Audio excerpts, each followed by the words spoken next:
Muy buenas noches, estamos en una nueva edición de su programa Conversando con el Perú para analizar los aspectos más importantes ocurridos en la última semana. Este es un programa que se transmite por VHTV, nuestro canal, y se retransmite por las redes sociales de la Coordinadora Republicana y el portal abeja.p.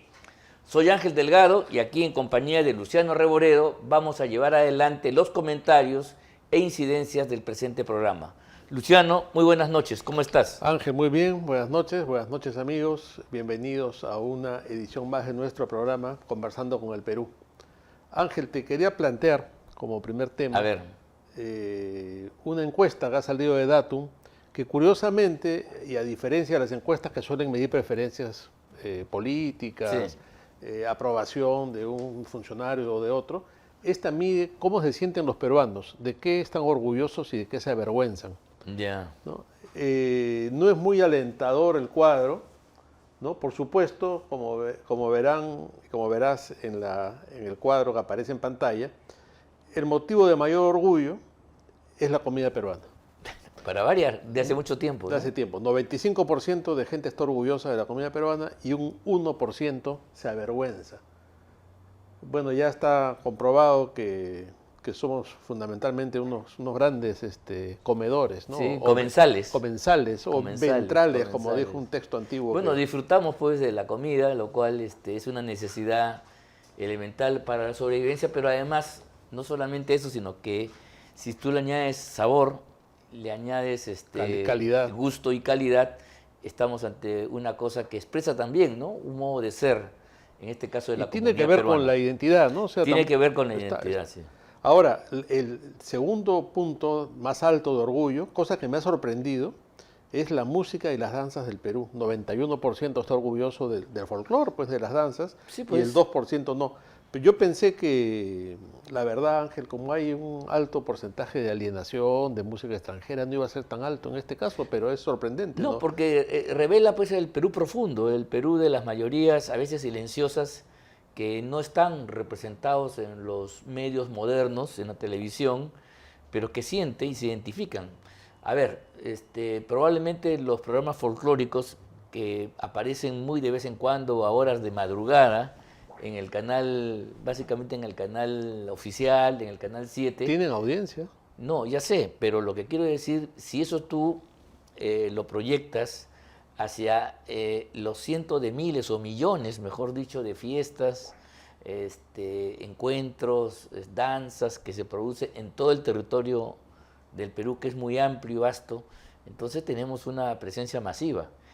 Finalmente, la otra música es más urbana, más concentrada, pero esta es una expresión de un modo de cultura, y como la comida es también una seña de identidad, cosa que creo que es positivo, sí, que los peruanos tengamos algún tipo de referencia para sentirnos en el mundo con alguna identificación.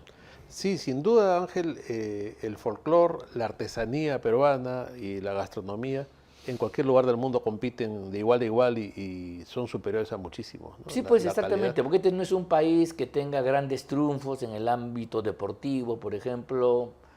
Nuestra historia está más bien plagada de derrotas y frustraciones, anhelos no cumplidos. No tenemos grandes realizaciones en el campo económico, industrial. Nuestras ciudades son básicamente expresiones también de tradiciones, de cultura, ¿no? Empatamos con las culturas precolombinas, así es, que también nos han dejado retos importantes. La modernidad todavía en nuestro medio es una aspiración, pero como una tentación, que está ahí, pero que no se concluye, ni vivimos plenamente. Entonces, sí, creo que por lógica la gente tiende hacia la tradición, hacia sus costumbres, a su forma de identidad.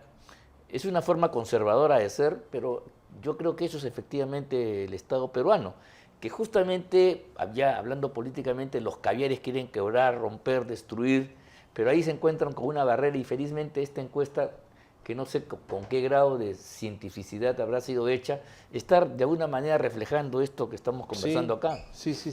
Ahora recuerdo las palabras de Arguedas cuando recibe este Premio Nacional de Cultura, ¿no? Y dice: en ciencia y en tecnología podrán enseñarnos, pero en arte y cultura, sí, pues, ¿no? Pues seremos maestros aún sin movernos de aquí, dice Arvidas, sin ninguna falsa modestia, porque es verdad lo que dice además, ¿no? No, no, por supuesto. Además, es una forma de ser de una comunidad que se remonta a tiempos prehistóricos, Así es. precolombinos. Esta es una tierra que dio culturas, que transformaron la naturaleza, que organizaron a millones de seres humanos, que crearon formas políticas, formas culturales significativas que son todavía orgullo y que es una fuente importante de divisas a través del turismo. Entonces sí, yo creo que lo fuerte del Perú es su tradición. Es su tradición y por eso es que es una insensatez estas políticas modernizantes de los caviares que pretenden vendernos un modelo cosmopolita contrario a lo que es el ser nacional. Creo que aquí esta encuesta les da una cachetada. Realmente, es un rechazo a un modernismo epitelial falso, adulterado en muchos casos y que no logra arraigar con esos sentimientos de las grandes mayorías nacionales. A ver, seguimos, si podemos agrandar un poco el cuadro para que se vea mejor en la pantalla, ¿no? Luego, motivo de orgullo, la historia del Perú, 79%. Otra vez, ¿no? El arte y la literatura del Perú, 77%. Un 6% no siente vergüenza.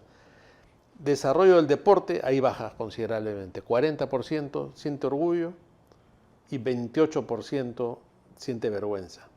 Y respecto al fútbol peruano, el fútbol fuera de los deportes, 39% tiene orgullo. Y hay una nota al pie de página que dice que después de clasificar al Mundial de Rusia, ese orgullo subió hasta 84%. Seguramente. ¿No? Pero ahora está en el orden... Ha vuelto a sus niveles tradicionales, de 39%. Y ahora vamos a cosas un poco más serias que el fútbol, ¿no? Las Fuerzas Armadas. 37% de personas tienen orgullo y 28% vergüenza. Yeah. Eso no es muy saludable, ¿no? Desarrollo científico y tecnológico del país, 35% de orgullo. Desarrollo social, 33%. Y acá hay una cosa curiosa, ¿no? El trato que damos a los extranjeros. 24% nada más tiene orgullo de eso y 31% vergüenza. Y esto es curioso porque el Perú siempre ha sido un país muy acogedor para el extranjero. Hospitalario. Hospitalario, ¿no? Bueno, yo creo que en los últimos tiempos hay una migración que se ha forzado también y que la gente en muchos sectores, en su fuero íntimo, se siente pues invadida. Eso hay que decirlo con todas sus letras. Claro, y la delincuencia que ha venido de repente hay que fuera. superarlo, de repente es una... Yo no digo que eso sea una cosa a cultivar, pero digamos, prima fase es una... Y claro, y si tú le sumas la delincuencia que se ha multiplicado en el Perú, me asombra todavía que la cifra sea alta. 24%, ha podido ser peor. Sí, ¿no? Sin embargo, el Perú siempre ha sido un país muy hospitalario, muy acogedor con el extranjero. Incluso yo recuerdo que antes decían, en el Perú tratan mejor al extranjero que al peruano, ¿no? Esa era una cosa que solíamos escuchar a veces en los comentarios. Así es, efectivamente. ¿No? Luego, el trato a las mujeres. 15% tiene orgullo del trato a las mujeres, 57% vergüenza. Esto es por las campañas que hay sobre violencia contra la mujer y todo lo demás, ¿no? Acá vienen ya temas sensibles, Ángel. Lucha contra la corrupción. Ahí sí estamos mal. Apenas un 13% tiene orgullo de este tema y un 69% vergüenza. O sea que es un fracaso, pues. Bueno, pero eso es evidente, ¿no? Ahí... No, sí, claro. O sea, bueno, por lo menos la gente está rechazando la corrupción, no la adopta como tal. Claro. Podría ser peor, ¿no? Claro, hay países en que la corrupción atraviesa de tal forma la sociedad que a la gente le resulta indiferente. Por lo menos que la gente rechace una práctica nociva, alienta algo. Así es. Repito, podría sentirse contenta. Sí, claro. Bueno, los que son parte están felices, ¿no? Y luego, situación económica del país. Sobre este tema, solamente el 5% siente orgullo y el 66% vergüenza. Eso implica las enormes diferencias que el proceso productivo en el Perú genera y diferencias, pues, claro, o sea, si finalmente tú no consigues a través de tu trabajo una remuneración que te dé, pues, aquellos bienes y servicios que necesitas para la manutención tuya y de tu familia, tienes que sentirse acongojado.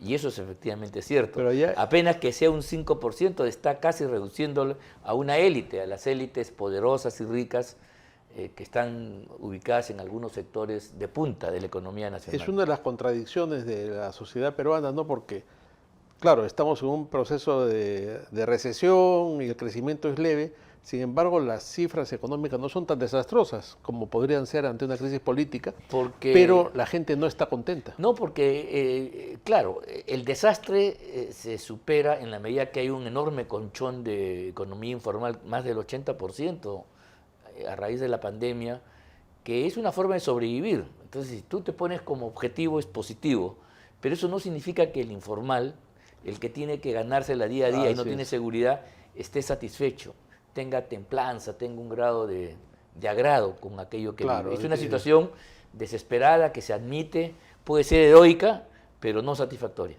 De acuerdo, de acuerdo. Ahora, gobierno peruano, 5% de personas sienten orgullo, 76% vergüenza. Partidos políticos, 4% siente orgullo, 75% ¿Qué cosa es lo peor? Vergüenza.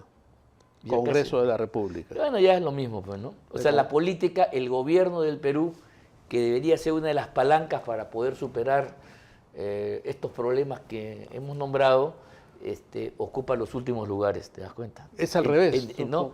Entonces, ¿por qué? Lo cual revela la impotencia del sector gubernamental en su versión ejecutiva, parlamentaria, qué sé yo, partidos políticos, para poder remontar una crisis. Economía, gobierno, partidos políticos y Congreso es lo peor dentro de este esquema de orgullo o vergüenza, que es una forma curiosa de verlo, ¿no? Claro. El Congreso tiene un 3% de personas que se enorgullecen de él, lo cual ya está en el margen de error. No, es cierto, nosotros no tenemos por qué enorgullecernos de nuestra clase política que sistemáticamente ha fracasado, y salvo muy ejemplos ahí puntuales, no han dado pues luces. Al Perú le ha faltado grandes estadistas, ¿no? Estadistas que hayan desarrollado cursos como en otros lugares, ¿no? Aquí no hemos, ni siquiera para hablar de Chile, ¿no? Chile, después de su independencia y el caos que fue general, tuvo un gobierno Diego Portales, que ni siquiera fue presidente, mira tú, era ministro, pero tenía una enorme influencia y supo crear una escuela portaliana que le permitió a Chile, en medio de la hecatombe que había en el resto de los países, el desorden, las guerras civiles, identificar un proyecto, ¿no? Sí, un proyecto nacional y sobre todo un grado de estabilidad envidiable. Claro, y acá entramos en las pugnas de los caudillos militares, aquí era, y todo el caos que fue ese momento. Ejércitos particulares. Aquí era el desastre, y entonces, por eso que Chile es una excepción en este desarrollo americano, porque los otros países, Argentina, México, eran peores, ¿eh? Hubo momentos en que se pudieron perfectamente destruir, pero creo que estamos llegando ya al final de nuestro primer bloque. Vamos a una pausa. Vamos a la pausa.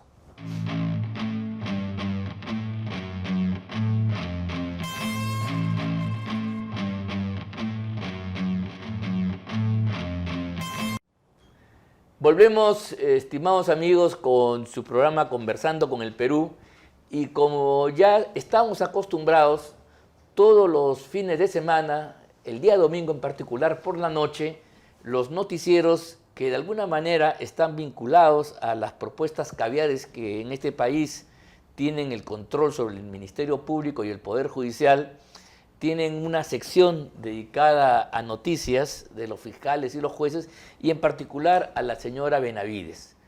Yo quiero decir lo siguiente: la señora Benavides está siendo objeto de una investigación que está en lo que el Código Procesal Penal llama investigaciones preliminares o indagaciones, diligencias preliminares. Ni siquiera utiliza el concepto investigación para marcar una etapa.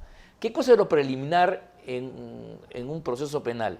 Es tomar noticia del hecho, es hacer acopio de información, es ir recolectando, viendo quiénes podrían ser los responsables de un suceso determinado, haciendo las relaciones y medidas de ese tipo.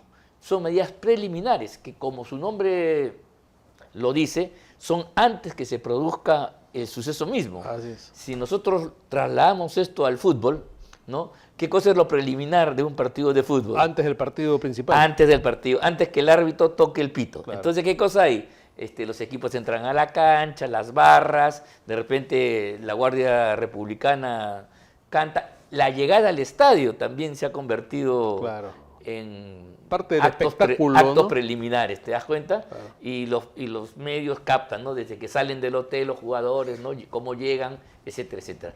Pero todavía no estamos en el partido. Entonces resulta sorprendente que la señora, que ya está un mes y medio, casi 2 meses, sometida a esta investigación, mira tú, se den los resultados como primicias y como cosas imputables definitivas. Y entonces la persona que no conoce simplemente va a creer pues que el prontuario de la señora Benavides está creciendo en la medida que pasan las semanas de forma exponencial. Y esto es una falsedad absoluta, porque repito, justamente de lo que se trata en la etapa preliminar es hacer acopio de cosas que además tienen que tratarse con suma discreción, porque nada de lo que todavía se tiene es definitivo. Y digo definitivo no para una sentencia, sino para iniciar la investigación en serio, que recibe el nombre de investigación preparatoria. Escuchen esto, investigación preparatoria. Antes del actual Código Procesal, del Código Procesal Penal, esta investigación la llevaba el juez, y el juez era un juez de instrucción, juez instructor. Y la fase preliminar se hacía en la comisaría. La fase preliminar. Entonces, la policía era la que conocía los hechos, tomaba En unos casos había un detenido porque se había producido, pero era el juez el que propiamente iniciaba la investigación, y después de la fase de investigación pasaba ya a juicio, ¿no? O sea, el juez instructor no juzgaba, sino era un juez de investigación. Ahora la titularidad de la investigación penal la tienen los fiscales, y entonces lo que equivale al juez es la investigación preparatoria.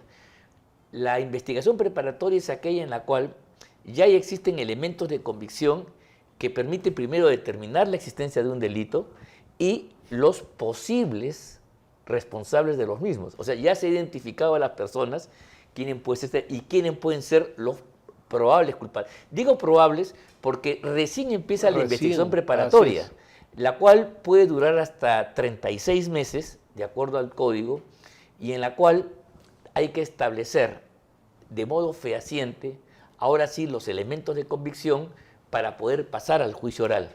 La investigación preparatoria culmina con un documento que se llama acusación fiscal, que resume todo lo actuado y que son las conclusiones fehacientes, corroboradas, probadas, medidas, establecidas, que determinan la culpabilidad de alguien. Todavía no es culpable porque se requiere la fase judicial, pero digamos, con esa acusación se abre el juicio, se abre el proceso, el juicio oral, y ahí entonces se discute sobre la acusación, el fiscal acusando y los abogados defensores del inculpado defendiendo, ¿no? Y finalmente el juez decide sobre eso. Pero mira, entonces, ¿dónde estamos?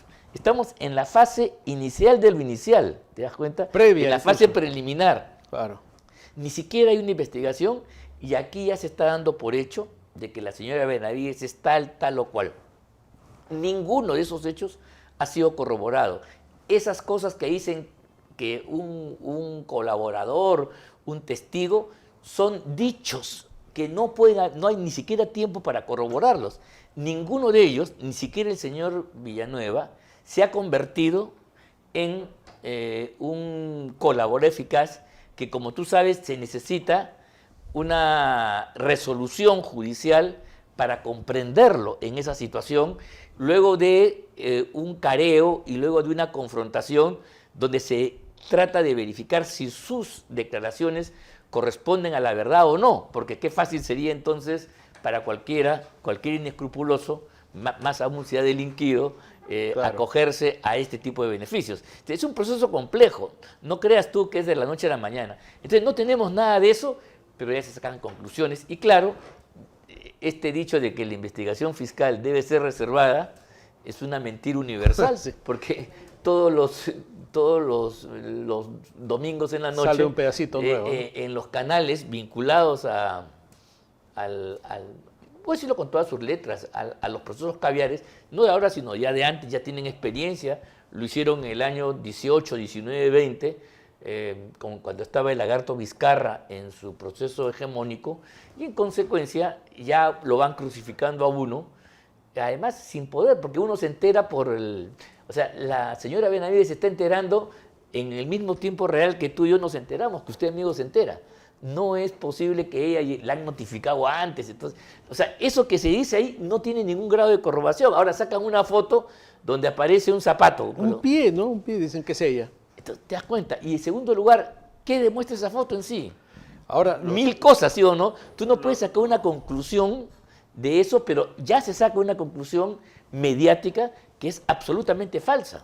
Ahora, lo cierto, Ángel, es que ya se puso en marcha lo que llaman la trituradora caviar, y eso no para, ¿no? A través de los medios de comunicación, los periodicazos, los pantallazos, y esto ya lo hemos visto antes. Esto es un mecanismo que lo tienen perfectamente aceitado, que funciona así de bien. Tú has explicado el lado jurídico, procesal del problema.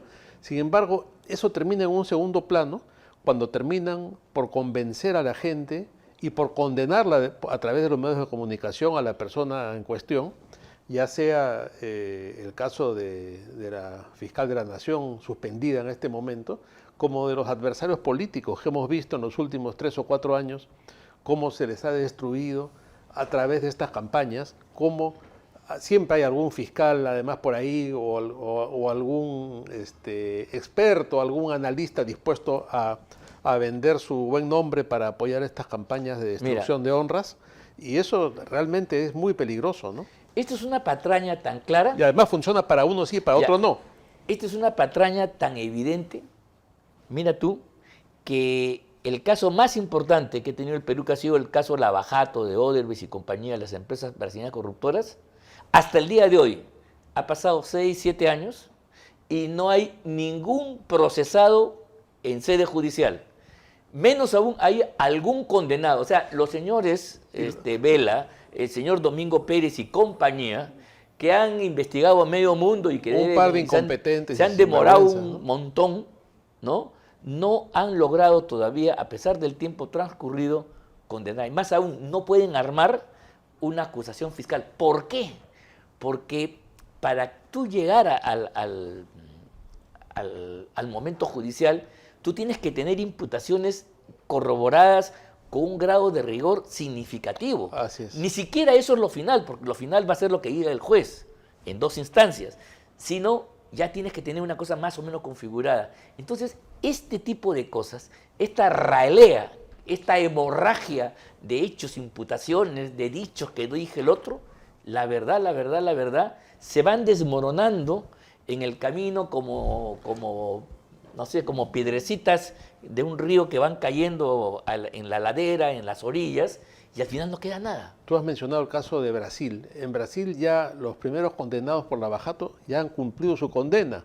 Sí, pues. ¿No? Ya están saliendo libres algunos de los primeros. Acá todavía nadie, ¿no? Incluso este incompetente de José Domingo Pérez, cuando investigaba a Keiko Fujimori, en 7 oportunidades no pudo hacer una acusación y fue devuelta por el juez.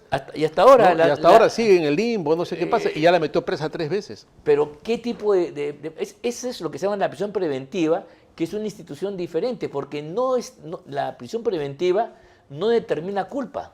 Y eso lo dice la doctrina, lo dice la Corte Suprema, lo dicen todos los manuales de derecho penal, sino solamente es una medida que cautela la idoneidad del proceso. O sea, ¿para qué te meten preso? Para que no te escapes, para que no obstruyas la investigación de alguna otra manera. Pero nada más. Pero acá se ha abusado de esto, ¿no? Y una vez que te sacan en televisión con el chaleco que dice detenido, como el San Benito de la Inquisición, ya estás hecho, ¿no? Ahora, esto va a seguir por una sencilla razón, que hay un interés objetivo de los caviares de que no se venzan los plazos y que lleguemos a la primera semana de junio, 6 meses, y la señora Benavides suspendida de modo arbitrario por la Junta en una investigación que todavía no avanza.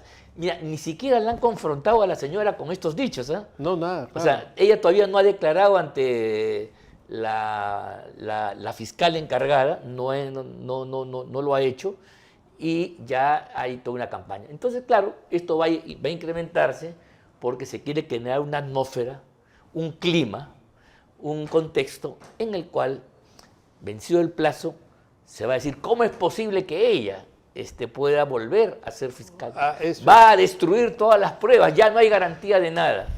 Y la verdad que la cosa se ha destruido porque en este lapso no hay todavía nada concreto, nada firme. El hecho que el señor Villanueva y su compinche, el otro Girao, sean unos delincuentes, que cosa que a mí no me cabe mayor duda, porque vienen del grupo Caviar, que ya estaban acostumbrados a hacer estas cosas. Ese tipo que recibe plata, no lo ha hecho ahora, lo viene haciendo de atrás, ¿te das cuenta?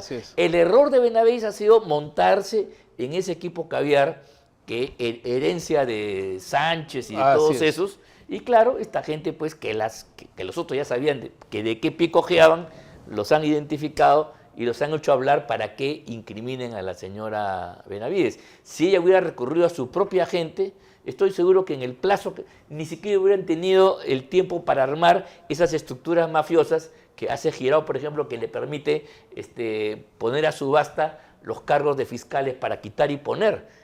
Eso es una cosa que para hacerlo hay que tener cierto grado de experiencia, hay que ser avesado, hay que estar metido. Y eso no se hace en 1 o 2 años, eso se hace en un tiempo, que es el tiempo en el cual los Caviares han manejado así el Ministerio Público. Lo han corrompido y destruido. Y entonces la Patricia Benavides, y ese es su gran error, creo, se ha confiado, ha mantenido esa gente y ahora le mete el cuchillo para salvar su propio pellejo.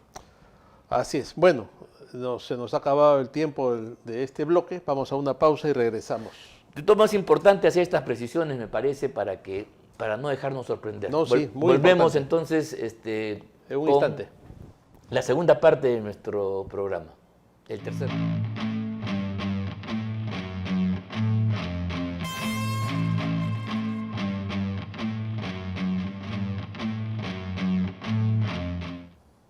Muy bien, estamos de regreso en el programa.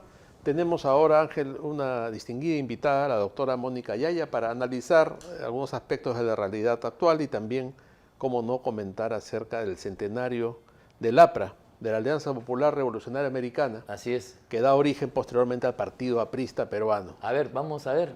Mónica, ¿cómo estás? Buenas noches. Muy buenas noches, Mónica. Qué gusto tenerte aquí en Conversando con el Perú. ¿Cómo estás? A ver, el audio, tenemos un problema con el audio, a ver. No tenemos el audio, Mónica, un momentito. Tenemos la... Ahora sí. Ahora sí. ¿Cómo estás, Mónica, nuevamente? Muy bien, muchas gracias. Buenas noches, Ángel. Buenas noches, Luciano. Y buenas noches a todos los peruanos que nos están viendo a través de BHTV. Les agradezco muchísimo por esta entrevista, que además me permite saludar en vísperas del día central de del aniversario de nuestro centenario, que se cumple mañana, 7 de mayo.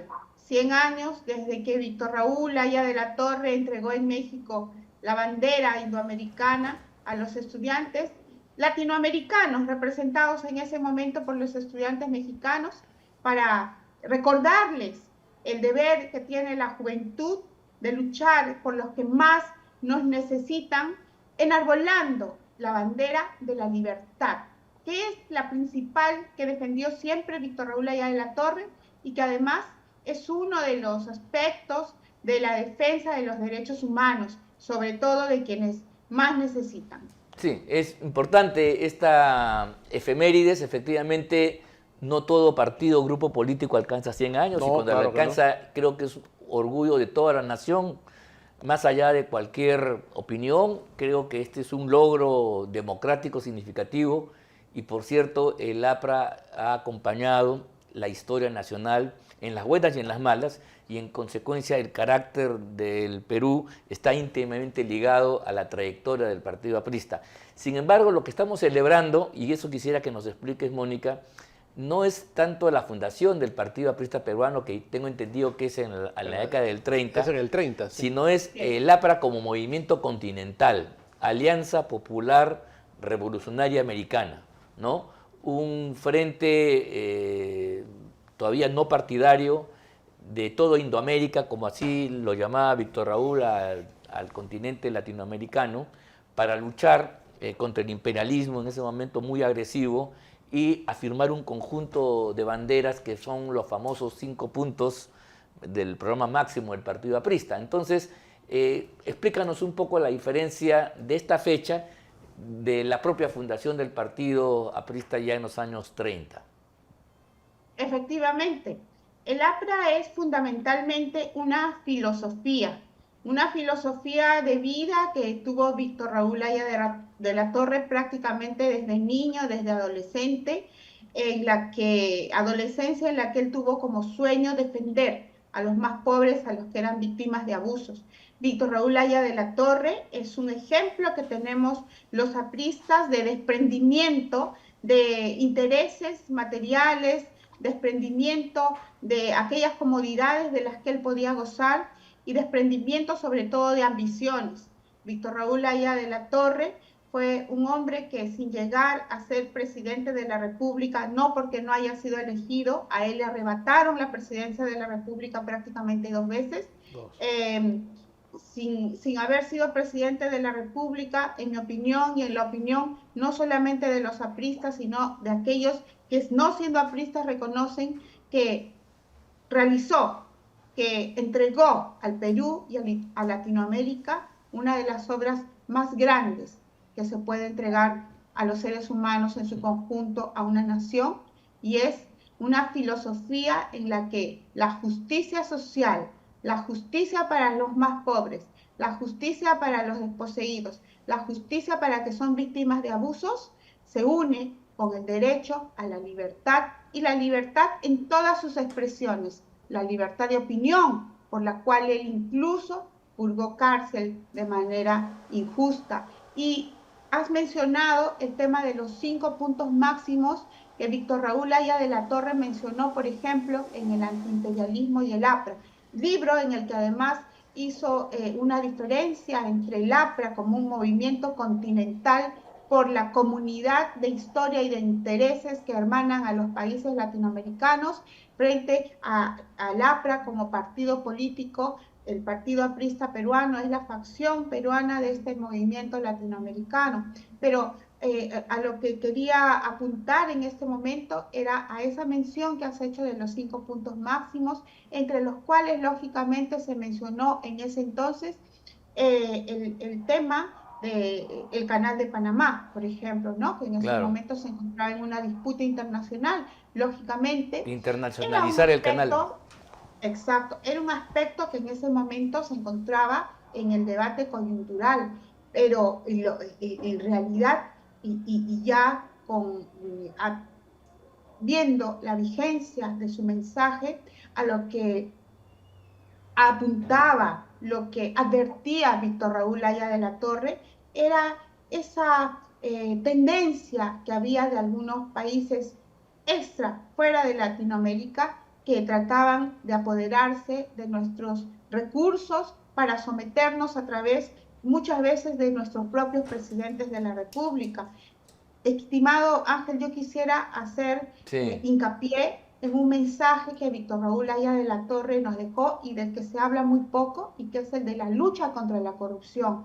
Lucha que mantiene su vigencia y que tiene que ver con otro término que tú has utilizado, que es el del imperialismo. Claro, el imperialismo, cuando Víctor Raúl Haya de la Torre escribió el antiimperialismo y el APRA, era sobre todo el de los poderes económicos, el abuso económico, porque el APRA nunca no está contra el desarrollo del capital, sino contra el abuso. Y en ese entonces Víctor Raúl Haya de la Torre se refería a los abusos del poder económico en algunos aspectos de Estados Unidos, de Inglaterra, y también se refirió a Japón. Hoy día, ese abuso de esos poderes económicos extranjeros que incluso se manifiestan a través de nuestros propios gobernantes, lo vemos en los engaños a los que nos ha sometido, por ejemplo, la República Popular China, a través de algunas empresas que no solamente han llegado a utilizar recursos del Estado peruano en la mala ejecución de algunas obras y en la mala forma de ganar algunas buenas PRO,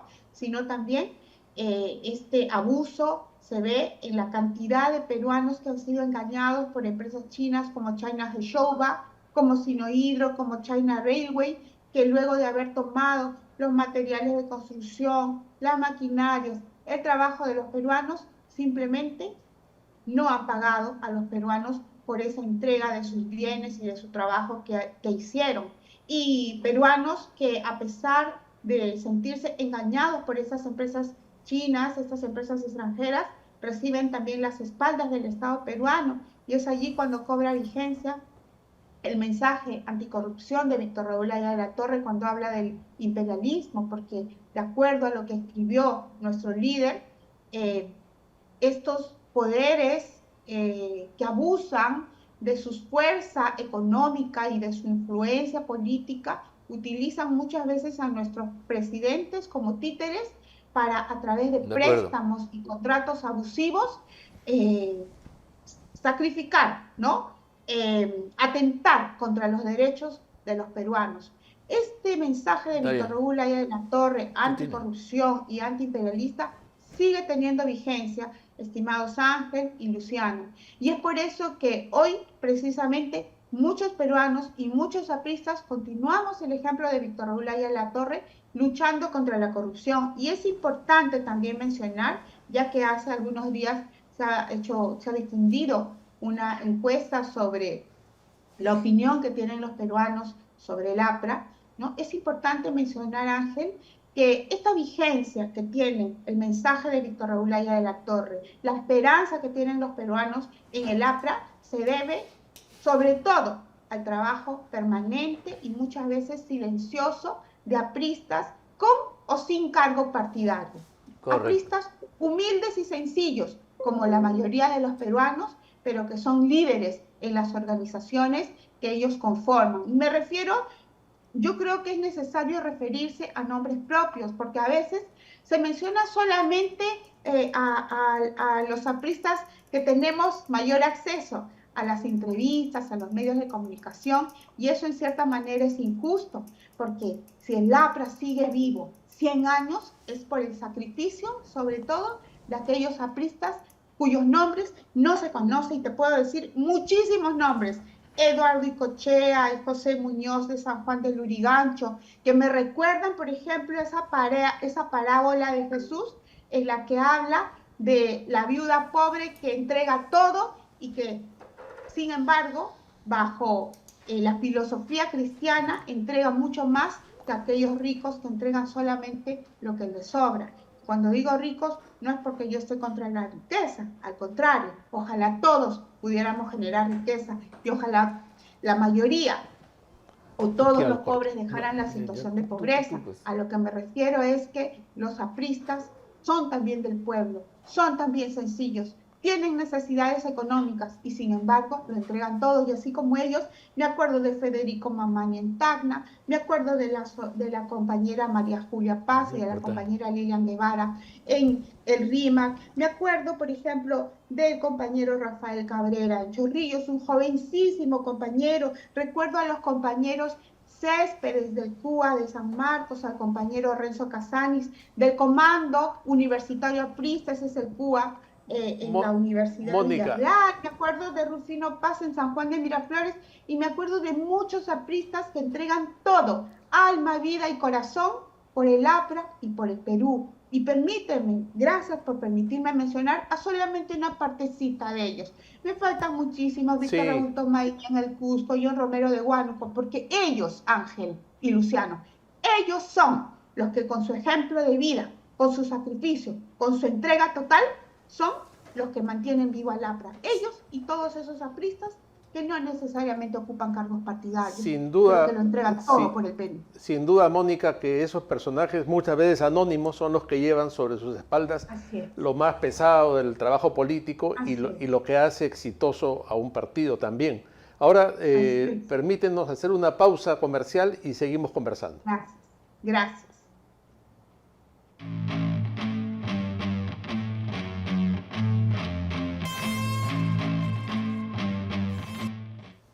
Muy bien, estamos de regreso en el programa, estamos conversando con Mónica Yaya. En el bloque anterior hemos hablado sobre el centenario del APRA y, como no, de la importancia de la militancia priista y cómo, pese a las dificultades que ofrece el sistema político peruano, las reformas electorales y todo, el APRA está resurgiendo, y lo cual es una buena noticia tanto para pristas como para todos los demócratas que queremos partidos sólidos y una democracia estable. Pero yendo al momento actual político, Mónica, ¿cuál es tu percepción sobre la situación del débil gobierno de la señora Boluarte? ¿Crees que tiene oxígeno para llegar al 26? ¿Cómo ves este tema? La señora Dina Boluarte todavía parece tener oxígeno porque el Congreso de la República la sigue protegiendo, lamentablemente. El que no tiene oxígeno en estos momentos es el pueblo peruano, en materia económica, en materia social, en materia política, realmente las esperanzas del pueblo peruano respecto de la democracia se van apagando, y eso es preocupante para todos. El día de ayer vi, por ejemplo, un reportaje dominical en el que se mencionaba que el agua que los pobladores de Jicamarca deben recibir de manera gratuita es actualmente objeto en el gobierno de la señora Dina Boluarte, es objeto de una especie de tráfico, ¿no? En el que el mismo organismo gubernamental llamado SEDAPAL entrega el agua que debe ser gratuita a camiones, cisterna, distintos a los de SEDAPAL, distintos a los contratados con SEDAPAL, y que llegan a venderlos a 50 soles por cada 3 días de agua a los pobladores de Jicamarca. Este tráfico de este líquido elemento que es vital para la sobrevivencia, para la salud, sobre todo de los niños, de los ancianos en Jicamarca, nos demuestra que estamos ante un sistema de abusos contra los más pobres, un sistema de corrupción en el gobierno de la señora Dina Boluarte, que es denunciado por muy pocos. Yo veo que actualmente las principales denuncias las hace la prensa. En general, los líderes políticos, los líderes de los partidos que se encuentran representados en el Congreso de la República no efectúan ninguna denuncia contra el gobierno de la señora Dina Boluarte. Alguna que otra vez hacen algún amago de fuego, pero allí se quedan porque en realidad todos ellos están velando solamente por sus conveniencias. ¿Y qué es lo que sucede en esta situación? Que el pueblo se siente decepcionado de nuestro sistema, de nuestra organización política, de nuestra organización social, y es por eso que muchos de ellos esperan con ansias un presidente autoritario. La democracia no les está rindiendo los resultados en la defensa de sus derechos humanos, y creen equivocadamente que el remedio es un presidente autoritario. Sí, por entonces, eso una preguntita. Los autoritarios no necesitan en estos momentos ni hacer propaganda. Eso es muy peligroso, ¿no?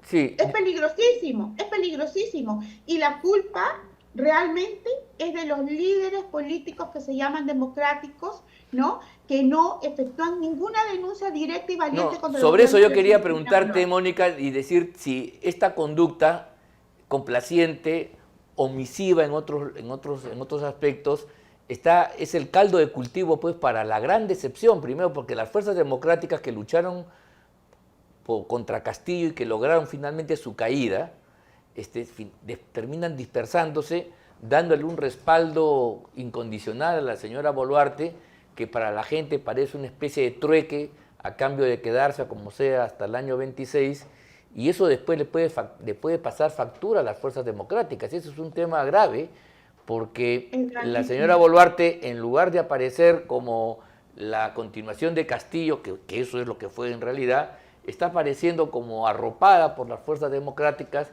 y la propaganda radical en provincia dice que es de derecha. Entonces la acusa de ser una representante de la derecha, y la repite sistemáticamente, y de tanto repetir, mira tú, al año 26, si son las elecciones, esa imagen puede prender, y en consecuencia la izquierda, culpable de todo lo que ha pasado en los últimos tiempos, acabaría remozada, y la derecha que luchó enfangada por intentar cargar un muerto, como es el gobierno nacional Boluarte, ¿no? no solamente la derecha luchó contra el gobierno corrupto del señor Pedro Castillo. La izquierda democrática, que es el APRA, el Partido Aprista Peruano, muchos apristas también, estuvimos allí al frente de la batalla contra ese gobierno corrupto y peligroso del señor Pedro Castillo. Lo que sucede es que no todos los que lucharon en ese momento contra el gobierno de Pedro Castillo en realidad eran demócratas, y es por eso que les ha resultado muy conveniente aliarse con su silencio a la señora Dina Boluarte. La señora Dina Boluarte no es de derecha, es oportunista. La señora Dina Boluarte es de esa pseudo izquierda que odia en realidad a la derecha y a los apristas que somos de la izquierda democrática. Por ahí alguna vez salió un mensaje de la señora Dina Boluarte en la que enviaba, pues le decía a Erasmo Reina una frase irreproducible, aludiendo al fallecimiento de Alan García, ¿no? La señora Dina Boluarte es una mujer que no tiene ningún afecto, ¿no?, por los peruanos en general. Al contrario, ella alberga muchísimos odios y complejos, ¿no? Lo que pasa es que lamentablemente la derecha, parte de la derecha, no me gusta generalizar, parte de la derecha se ha aliado con ella también por algunos negocios, por colocar también parte de sus seguidores en algunos ministerios, ¿no? Y eso es sumamente peligroso porque, como tú lo dices, sí. Yo no soy de derecha, pero yo les aconsejo siempre a mis amigos de derecha, les digo, lo que ustedes están haciendo es realmente lanzar un boomerang cuando adulan y cuando encubren tanto a la señora Dina Boluarte. Ustedes creen que porque reciben aplausos en el Twitter, porque reciben likes, ya van a ganar las próximas elecciones, y no es así. El 98% de la población está contra la señora Dina Boluarte. Totalmente de acuerdo. Las encuestas todavía son bastante benévolas con ella. Yo viajo muchísimo.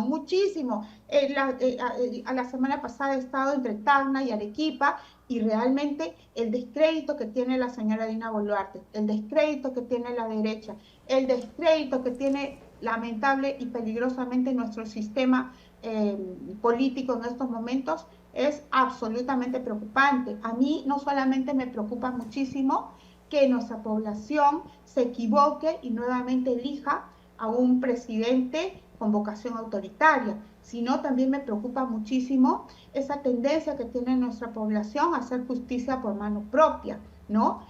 La semana pasada hemos visto, por ejemplo, cómo ante ya el reinado del sicariato en un puerto del Callao, simplemente los pescadores optaron por agarrarlo a martillazos y a fierrazos, ¿no? Y esto definitivamente nos refleja, nos revela, disculpen, esa única salida que ve el pueblo peruano ante las injusticias en el Perú, porque cuando van a una comisaría, la policía le cobra 1.500 soles por hacer una denuncia por robo, sí. ¿No? La situación es grave. Por eso retorno a la pregunta inicial que me hiciste, estimado Ángel, cuando me dijiste, ¿hay oxígeno para la señora Dina Boluarte? Ella tiene oxígeno de sobra gracias al Congreso de la República. Correcto. Si no tenemos oxígeno en esos momentos, somos los peruanos. Estamos ansiosos de tener justicia. Queda absolutamente claro tu mensaje, Mónica. Realmente has sido muy valiente y clara al marcar las cosas, pero el tiempo, tú sabes, es tirano. Ya los productores aquí están diciéndonos que tenemos que terminar, hay que dar paso al siguiente programa. Te agradecemos infinitamente tu participación. Luciano. Sí, Mónica, muchas gracias. Has esclarecido bastantes temas. Sin embargo, quedan muchos en el tintero. Ya veremos, para una nueva oportunidad. Tendremos oportunidad de seguir conversando. Ya, yo quería simplemente entonces agradecerte y agradecerles también a todos los amigos de BHTV, nuestro canal, y de las redes sociales de la Coordinadora Republicana y el portal abeja.p, que nos siguen todos los lunes a las 7 de la noche en este su programa Conversando con el Perú. Nos vemos la próxima semana. Muy buenas noches. Buenas noches. Agradezco a todos.